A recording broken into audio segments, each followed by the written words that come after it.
Weekend ಎಪಿಸೋಡ್ನ ನಾವು ನೋಡಿದ್ರೆ ಕಾವ್ಯ ಅವ್ರು ಹೇಳ್ತಾ ಇದ್ರು, ಇಲ್ಲ ನನಗೆ ಇರೋಕ್ಕಾಗ್ತಾ ಇಲ್ಲ, ನಾನು ಮನೆಗೆ ಹೊರಟೋಗ್ತೀನಿ ಅಂತ ಧನುಷ್ ಹತ್ರ ಹೇಳ್ತಾ ಇದ್ರು. ಸೊ ಅವ್ರು ಏನಾದರೂ ಈಗ ಮಿಡ್ ವೀಕ್ ಏನು ಇಲಿಮಿನೇಷನ್ ಇದೆಯಲ್ಲ, ಅದೆಲ್ಲ ಆಲ್ರೆಡಿ ಹೋಗೋಕ್ಕೆ ನಾನು ದಿನ ರೆಡಿಯಾಗಿ ಕುತ್ಕೋತೀನಿ ಅಂತ ಹೇಳ್ತಾ ಇದ್ದಾರೆ. ಸೊ ಅವ್ರು ಹೋಗಬಹುದು ಅಂತ ಅಂತೀರಾ? ನಿಮ್ಮ ಅನಿಸಿಕೆ ಪ್ರಕಾರ ಯಾರು ಆ ಅಂಚಲ್ಲಿದ್ದಾರೆ, ಎಲಿಮಿನೇಟ್ ಆಗೋ ಅಂಚಲ್ಲಿ? ಕಾವ್ಯ ಮಿಡ್ ವೀಕ್ ಎಲಿಮಿನೇಟೆಡ್ ಆಗ್ಬೋದು. ಯಾಕೆಂತಂದ್ರೆ ಈಗ ನಾನು ಹೇಳ್ದಂಗೆ ಗಿಲ್ಲಿಯಿಂದ ಕಾವ್ಯ, ಪ್ರೀ ಪ್ರೊಡಕ್ಟು, ಈ ತರ ಹೆಸರುಗಳು ಹೆಂಗಿದೆಯೋ ಹಾಗೆ ಅವರು ಆಟ ಆಡ್ಕೊಂಡ್ ಬಂದಿದ್ದಾರೆ. ಈಗ ಮೊನ್ನೆ ಹೇಳ್ಬಿಟ್ರು ಗಿಲ್ಲಿ ನಿನ್ ರೇಗಿಸ್ಬೇಡ ಅಂತ ಸುದೀಪ್ ಸರ್ ಮುಂದೆ ಹೇಳಿದ್ರು. ಇದೇ ಮಾತು ಮೊದ್ಲೇ ಅವ್ರಿಗೆ ಗೊತ್ತಿತ್ತು ತಾನೆ, ಮೊದಲೇ ಯಾಕೆ ಹೇಳಲಿಲ್ಲ? ನಿಜ, ಆರಂಭದ ವಾರಗಳಲ್ಲೇ ಕಾವ್ಯ ಅವರಿಗೆ ಕ್ಲಾರಿಟಿ ಇತ್ತು.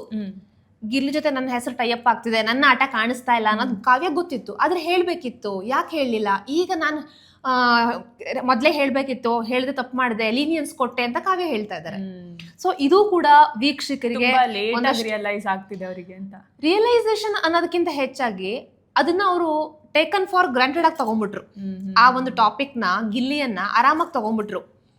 ಅಷ್ಟೊಂದು ಅವರು ಅದಕ್ಕೆ ಏನಂತ ಹೇಳ್ತೀರಿ, ಕಾನ್ಸಂಟ್ರೇಟ್ ಮಾಡಿಲ್ಲ ಅವರು, ಅದನ್ನ ಎದುರಿಸ್ಲೂ ಇಲ್ಲ. ಸೊ ಮಿಡ್ ವೀಕ್ ಮನೆಯಿಂದ ಹೊರಗಡೆ ಹೋಗುವಂತ ಸಾಧ್ಯತೆ ಇದೆ. ಎಲ್ಲೋ ಒಂದ್ ಕಡೆ ಧ್ರುವಂತ್ ಹೊರಗಡೆ ಹೋಗ್ಬೋದಾ ಅಂತಾನು ಅನ್ಸುತ್ತೆ. ಆಟದ ವಿಚಾರದಲ್ಲಿ ಧನುಷ್ ಅವರು ತುಂಬಾ ಚೆನ್ನಾಗಿ ಆಟ ಆಡಿದ್ದಾರೆ. ಬಟ್ ಮನರಂಜನೆ ಅಥವಾ ಎಲ್ಲರ ಜೊತೆನೂ ಮಾತಾಡ್ಕೊಳ್ಳುವಂಥದ್ದು ಅದೆಲ್ಲ ತುಂಬಾ ಕಡಿಮೆ. ಇತ್ತೀಚೆಗೆ ಸ್ವಲ್ಪ ಧನುಷ್ ಎಲ್ಲರ ಜೊತೆ ಕಾಣಿಸ್ಕೊಳ್ತಾ ಇದ್ದಾರೆ. ಬಿಕಾಸ್ ಮನೇಲಿ ಇರೋರೇ ಒಂದು 7-8 ಜನ ಅಂದಾಗ ಸೊ ಧನುಷ್ ಕಾಣಿಸ್ಕೊಳ್ತಿದ್ದಾರೆ.